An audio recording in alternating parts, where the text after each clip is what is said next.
Welcome to the Modern Manifestation Podcast. I'm your host, Bree Brown, a business mindset coach, entrepreneur, and a top competitor in a male-dominated industry. I'm a native Texan, the youngest of all brothers, and a lettuce-hating, wine-loving, curses-like-a-sailor recovering perfectionist. I've spent over a decade building my commission-based career, and my life's purpose is helping other women achieve the same multi-six-figure success I achieved before I was 25. I have a passion for helping women with mindset, money, and manifestation skills to help every young woman realize her full potential.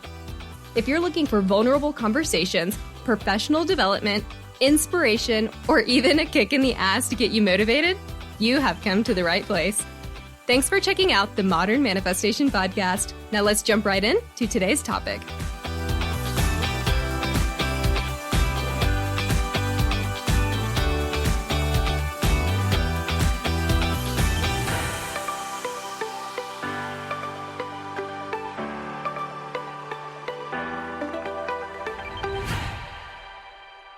Hello, my beautiful souls, and welcome back to the Modern Manifestation Podcast.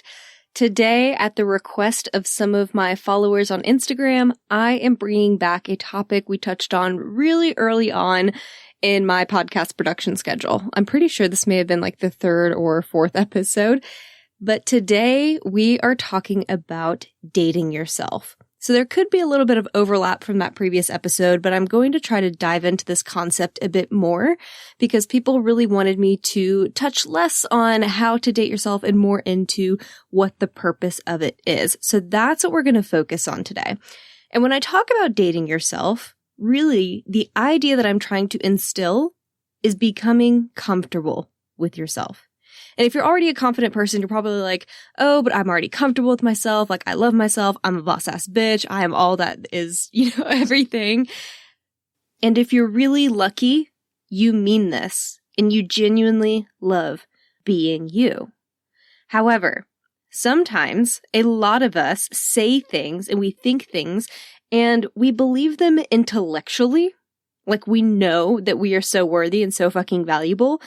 But our actions tell us a very different story. We're not doing things for ourselves that show us that we love and value ourselves. And dating yourself is an important growth factor for manifestation. You will be so much more successful in manifesting the shit that you want when you are totally aligned and creating from a healthy mindset. And a healthy mindset is driven by self-worth, self-love. So what do I mean about actions of someone who appreciates themselves? Well, if you checked out the last episode of this, you know that one of my answers to this is to date yourself. And I do mean this both literally and figuratively, by the way. But what tends to happen is people are like, oh, don't worry, I love myself. Like, I am all that there is. I have so much self-worth and so much self-love. But then you tend to put your own needs second to others consistently. Or you keep allowing your ego to take the steering wheel and drive a lot of your life. So ways that might show up are not putting boundaries in place with certain people. Maybe it's with someone that you think that the relationship that's like hierarchical at some point. And so maybe you struggle to put boundaries in place with a boss or a spouse. Maybe you have some stuff around a past romantic relationship where you struggle to maintain those boundaries.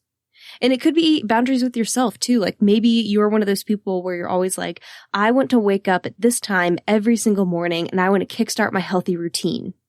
And then you find ways to self-sabotage and you're not sure why that is. Or maybe you want to really eat healthy and then all of a sudden, for whatever reason, you have an emotional moment and then you just completely collapse. And you have to start your diet all over again. Actually, diet's not the right word. I hate that word. You then feel as though you have to start something over or that you've disappointed yourself. Or going back to the topic we talked about last week, maybe you're feeling tired and you're like, your body's just screaming at you to chill out and to rest. And you're just like, I don't have time for that. I need to XYZ. I need to do this, that, and the other. So great that you want to be productive. However, you have to allow yourself to tune in and listen to yourself and what you need. And the reason I talk about dating yourself so much is because it really starts to get into that, it really gets you into that mindful practice of checking in. And so when I say dating yourself, I'm not talking about just sitting down, watching Netflix or checking social media or anything like that. It's not about finding ways to pass time with yourself. It's not about finding something to occupy your mind. That's the exact opposite of what we want. We want your dating yourself time, or the moments in which you take yourself on dates. We want that to be about self-exploration. How often do you spend quality time with yourself? And I'm talking about intentionally doing this. So not just sitting in the doctor's office waiting and being like, oh, okay, this is me checking in. This is me dating myself. It needs to be intentional. You need to create space to check in and get to know yourself better and allow yourself to use this time to reassess what's working for you and what is not in your life. So using the examples I gave earlier, if you're struggling to wake up at a certain time, really asking yourself, why is that? What am I keeping myself from? What am I afraid of? What are the reasons why I think it's okay to sleep past my alarm in that commitment? Am I self-sabotaging? If so, why? It's analyzing things in your life that are not going right and asking yourself the deep questions. And when you date someone else, you spend a lot of time going through this process of getting to know the other person. So we already know how to do this intuitively. And it kind of seems silly to have to do this with yourself, but in all honesty, have you checked in with who you are lately? Or are you still operating from an identity that was given to you when you were a child? Like maybe someone told you that you talk too much and you're bossy and, or someone didn't like you or you're dumb or smart, whatever.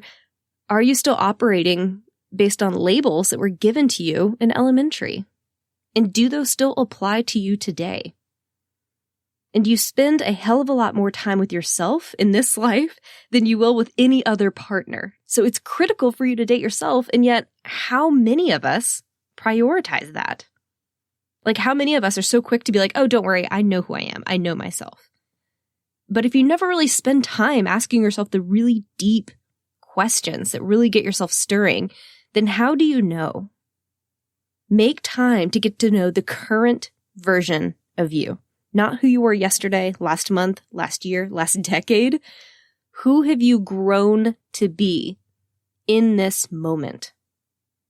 Because we are changing all the time. We have new information coming in. We process things differently. We have new experiences that we're able to rely on. So we're always a different person from day to day. And yet sometimes we're still operating based on identities that were given to us in our childhood or in high school or in college. And sometimes we don't even stop to ask ourselves, do I like that identity? Or am I just allowing something that someone else gave me to just run my life? So maybe using that healthy eating example, maybe you're just like, oh, I'm someone that can never stick to anything. I can't honor commitments. Well, is that something that feels true to you? Or is that something someone told you a long time ago and you haven't worked through if that actually is meaningful to you, or if that's actually true, and what makes something true about yourself? Or if you're struggling to get up in the morning, maybe you have this idea that you're a night owl, or you're a night person. Well, who told you that initially? Why do you believe you can't be a morning person? Because somewhere in the world, you are a morning person, right? If you think about the different time zones we're all in, I mean, hell, if you just happen to be in a different time zone, you'd be waking up in the morning every day. So having this idea that you're just not a morning person, but you're intentionally trying to wake up earlier, well, then that's not really true, is it? You want to be a morning person, or you like that idea of it, and for some reason you allow that identity of, oh, I'm just not a morning person, to self-sabotage you. So dating yourself is about getting into those kinds of questions and figuring out who you currently are. How well do you know yourself, and how much do you love yourself enough to honor what you need? And your ability to date yourself speaks volumes to your feelings of self-worth as well as your confidence. And taking this a step further, can you step into the vulnerability of dating yourself in public? And that's a really tricky one. Can you just be comfortable with yourself without distractions?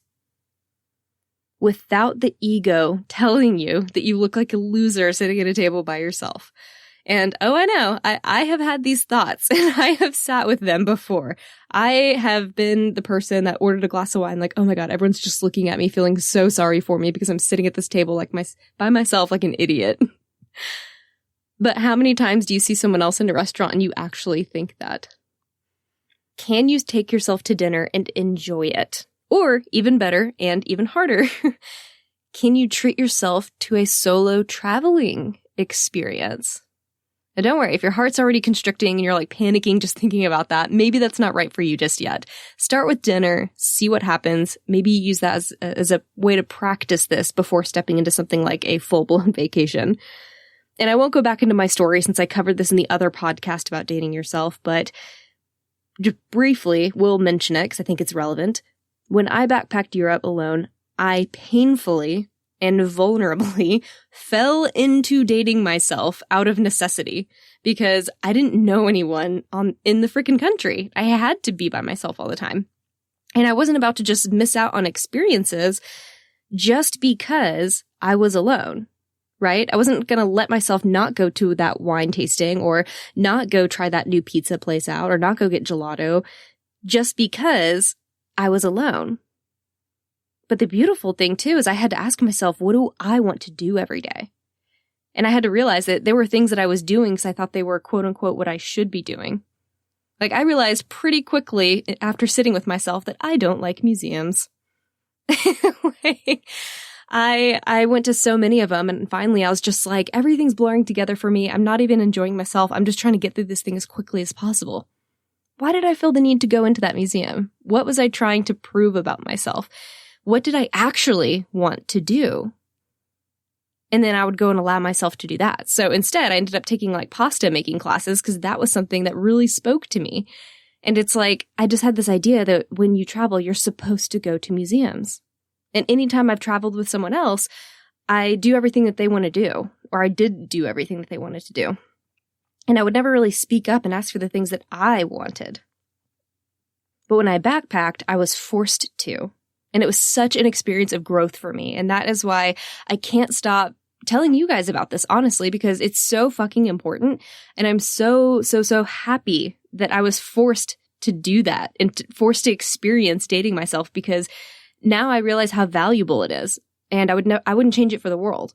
Like, I honestly think that my, future offspring, if we choose to have any, I will make them travel by themselves before settling down with a partner, because I just think it's that transformational. Like, I just think you learn so much about yourself when you do that.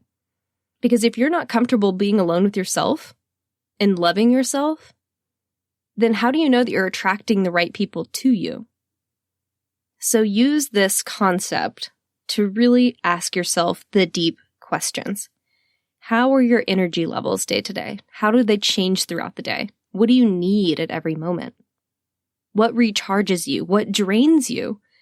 What experiences bring you light, and which experiences seem to just take everything out of you? Who are you, and how does your energy change throughout the day when people you know aren't around to influence it? And what does your body need when you're not putting other people's needs ahead of your own, and you choose to take care of yourself instead? And that's a big one for the mamas out there, because I know from at least a lot of my friends that have children, there's this tendency to put everyone else before yourself. But it's like that saying goes, you have to fill your own cup first before you can pour into anyone else's. You have to take care of yourself and fill up your own needs, and then you are showing your children what self-care and self-love looks like. You're then modeling that behavior for them. Because I'm sure we want these to be the experiences and the habits that our future kids have, or your kids have. And yet a lot of times the things we want them to do, we're not doing ourselves. So we have to remember that. Am I embodying what I would want my child to do? Or am I following the advice I would give a friend? So find out who you are when you're alone. And when I didn't know anyone in the country, I had to figure out, who do I want to be? I'm meeting new people. What identity do I want to have? Do I want to maintain the same identity I had when I left the US, or do I want to adopt a new identity? And what is that identity? Maybe it's my more realistic identity. You know what I mean? Like maybe I allowed so many other people to tell me who I was back in the US, and I go to this new country. I had the opportunity to completely reinvent myself. So who did I want her to be? If I could create the most authentic version of myself that strips away the layers of all the other shit that people put on me, who is that? Because when you're constantly around other people, the identity you hold in their minds contributes to how you act around them. And when all of that is stripped away, you really have to know who you are without the labels. And this deep level of connection with yourself is real. It's where real, lasting growth is going to take place. And when you start to get to know yourself at this level, you start unlocking a whole new level of authenticity in your life, which is not only going to make you more aligned, but it's also going to help you create the life you want from a place that will manifest wonderful things. But you have to want to get to know you. You have to want to get to know the shadow parts of you, the light sides of you, the parts of you that have been hidden from view, the ugly parts of you, the gorgeous parts of you, the parts of you that you haven't allowed to express themselves. Who are you at every single angle? And you really have to make sure you want to work through the parts of yourself that you don't like also. So maybe that's your confidence issues, jealousy, emotional suppression, maybe past bullying, procrastination. And maybe you start to uncover things that you really don't want to get into because maybe they scare you. Or maybe they're parts of you that you've always hated about yourself. Why is that? Dive into why you think that is something that is a part of you, why you think it's something that you have to identify with. And if it's something you truly hate about yourself, figure out what you need to do to either reconstruct and transform that and let that part of your identity go, or maybe figure out why that's there to challenge you and how that can help you grow. And the scary thing is, a lot of people don't want to create this downtime without any distractions because when they really sit with themselves, you can get into those really hard questions that you might be avoiding in your day-to-day life. Maybe you might want out of a marriage, but you don't want to admit it. Maybe you want out of your career, and that's scary. Maybe you just want out of your current identity. Everyone thinks that you are this one person, and you hate it. Maybe you want to explore a different sexual identity, and you've been terrified to allow yourself to do that or to admit it. Who are you and who do you want to be? Date yourself so that you can get to know all the sides of you, all the sides that want to be expressed, and all the sides of you that have wanted to be suppressed even. And this is tough stuff, ladies. This is the hard work that really, really matters. We could talk about all the fun, fluffy shit all day long. You know, the pretty journals and the positive thoughts and the positive relationships and like all that shit. But most of the time when people really want to get into manifesting their best lives, this is the work you need to be getting into. And in order to get into this work, you have to date yourself. You have to sit with yourself. You have to find intentional time to consistently get to know you and to work through the stuff that's no longer serving you. And obviously you don't have to travel to experience this. I was just throwing something out there. You can take yourself to dinner, to a park, to the beach, to your backyard with a glass of wine, but make sure you bring a journal. I didn't say that in the last episode because I thought, just find time to think through things. But I really think that when you bring a journal, it reminds you of what you're there to do. And keep your phone in the purse or backpack, or better yet, just leave it in the fucking car. Do not bring your phone in. And I used to say that, sure, bring your phone in. You could take notes and write this down in your notes. But the challenge with that is that when people have their phones in front of them, it's so easy to open up Facebook or Instagram or your email, or if someone calls or texts you, to just get back to them real quick before you start. And then the next thing you know, you're just productively procrastinating and finding out all of these other things. Well, I just need to do this first. Just eliminate the entire potential for that procrastination and put the phone aside somewhere or put it up and bring the journal to remind you what you're there to do, the work that you're there to uncover. And I also find that writing down things allows new ideas and new thoughts to surface that sometimes your conscious brain keeps pushed down for whatever reason. So try try writing in a stream of unconsciousness. So when you start writing, just write. Just put your pen to the paper, start writing all these things about yourself, and just allow your unconscious mind to just take over. I know it sounds silly, but after you've been writing for about 2 to 5 minutes, you'll find that your hand's just going and you're just writing. And it really just feels like this stream of word vomit coming out onto the paper. So don't worry if it doesn't make sense, if it's not, perfect grammar or punctuation, or if it's even legible. Just write. Do yourself a favor and allow yourself to write, and don't judge what is going down on the paper. Because sometimes people will see something that they wrote and they're like, oh, well, I don't really believe that. I don't know why I wrote that. I don't think that's true. It's like, that's your conscious brain stepping back in and protecting you. But your unconscious brain allowed that to come to fruition on the paper. So think on it and allow that to be what you bring to that particular date. If you find something where you're like, I actually don't believe that, then figure out if that's really true. And if you wrote it down, there's something there for you to explore. And if you feel like it's not actually true when you read it back to yourself, there might be some cognitive dissonance there.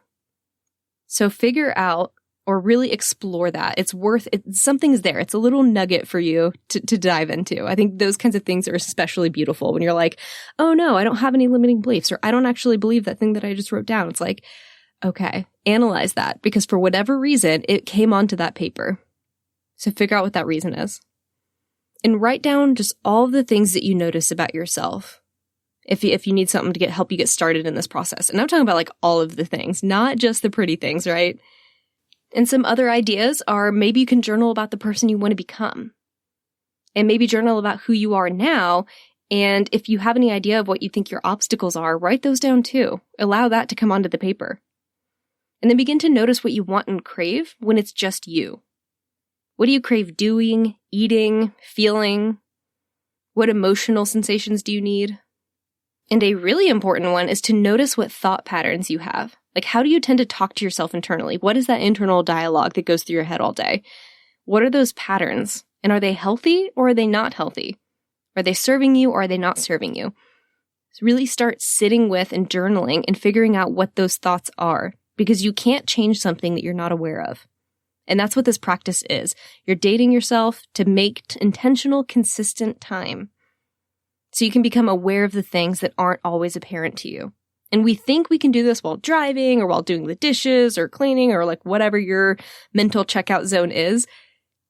But you're not going to get down to the really deep things that you need to address unless you are intentional, you're writing, you're creating the space. And I feel like you have to make an active investment. And so that investment is the actual writing down. We think that as we think through these things, all of this will come to us. But a lot of times it really takes the actual work. Writing something down or typing something up, really diving into it and being intentional, not just passive. And a lot of times our passive thoughts, we think that we're getting to that deep work, but we're not. And like I said earlier, while practicing this, at first your ego is going to resist. Like, it'll say some pretty fucked up things to yourself, but just let go of the negative thoughts it'll introduce. When you go through this exercise, you really start to transform. And if we know anything about your ego, it's that egos don't like change. They love status quo. It's comfortable. They know what it is. They know what it looks like. It is constant. And your ego resists what is unknown. And even though we know this sort of change is going to be positive change and moving you, growing you toward a better place, your ego doesn't know that. It's just like, oh, change is scary. Let's resist it. And it wants you to stay where you are. So let the egotistical thoughts go. Don't worry about what other people think as you sit by yourself. Don't worry about who thinks when you're spending time alone. Don't worry about the people that question why you're taking a night off for yourself and not going out partying. It's okay to take care of yourself, and it's okay to hold that boundary. The purpose of dating yourself is to learn what you need to be healthy and happy. And unfortunately, when we're always surrounded by others, or we're constantly stimulated by technology, we don't allow ourselves to do this. We need to spend more time getting to know ourselves consistently. I sound like a broken record right now, but it's so important, so I'm going to keep saying it.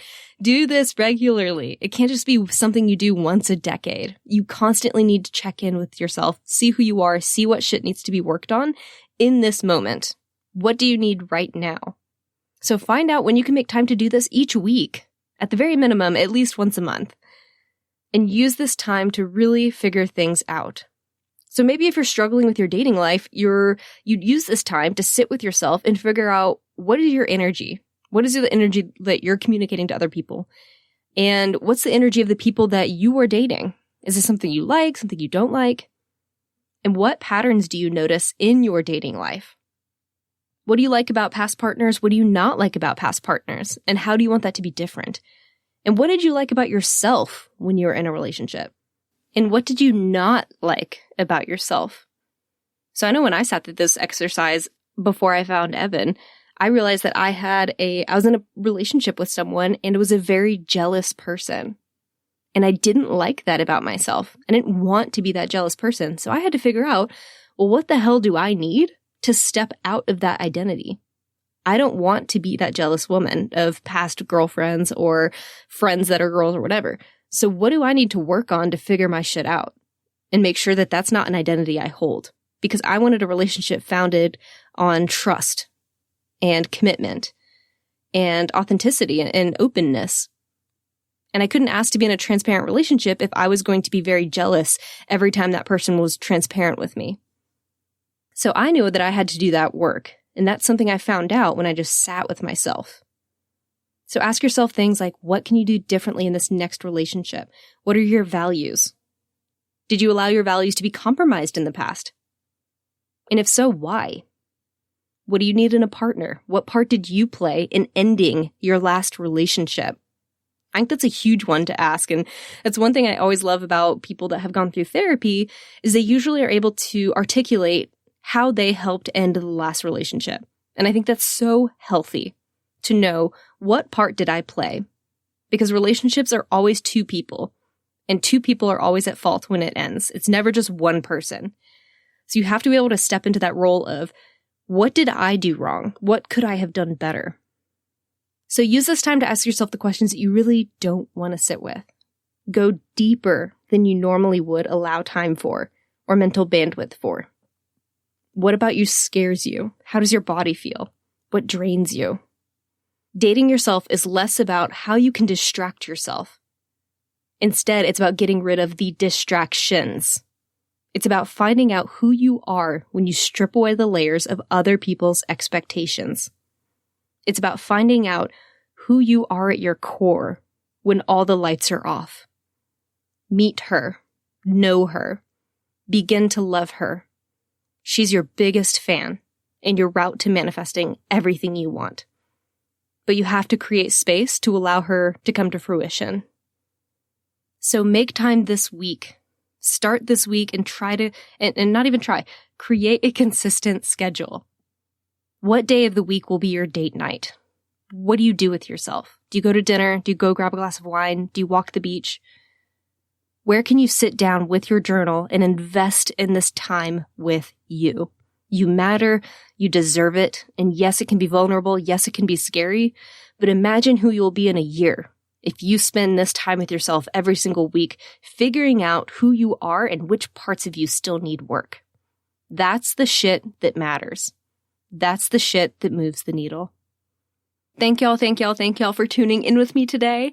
And if you have any other topics that you want me to elaborate on, or if there are any other topics that haven't yet been covered in this podcast, find me on Instagram at Modern Manifestation and send me a message. Always happy to hear what you guys want to know more about, what topics you're interested in, and let me know what sort of perspectives you might be looking for, and I will make sure to incorporate that in my production schedule. Y'all have a fantastic rest of your week, and I will catch y'all next Monday.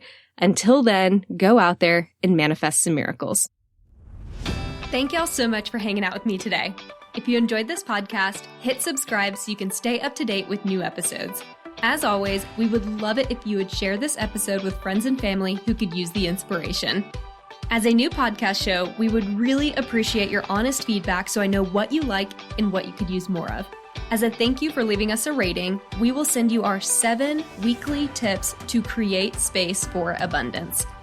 Make sure you screenshot your review and email it to us at hello@themodernmanifestation.com so we can send them straight to your inbox. If you'd like to stay connected, you can find us on Instagram or Facebook at Modern Manifestation, or you can head to our website at themodernmanifestation.com. Thanks again for joining me, and I will catch y'all in the next episode.